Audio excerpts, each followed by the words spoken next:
ধান তো মনে আছে ভালোই হয়েছে, পোকায় কাটার আগেই ট্রিটমেন্টটা দিয়ে দিলাম, দেখ ধান বোধহয় ভালোই হবে না।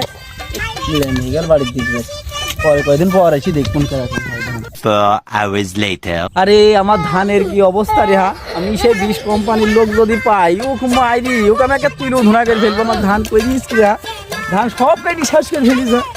আরে ধানের কি অবস্থা, হ্যাঁ ভালো ধান থুই গেলাম আমি, আর ধান পোকায় কেটে সব শেষ করে ফেলি। হ্যাঁ ধান কঠিন মানা নেই কি? কি রে? ও ওই সুমন্তি ছেলে, তোর আজ বিপদ। চাচা ধানের এই অবস্থা কেন? তুই কাটা খাই নুনি সিটা দিতাইছিস, হ্যাঁ ধানের কি অবস্থা একদিনই। চাচা দেখো এই বিষটা না, এটি একের বিষ, একের কাজ করবে এটি। দেখি কি বিষ, সেদিন দিলি নেইমার, আজ দিচ্ছে ফাইবার, তোর তো আগে কিছু করিনি রে।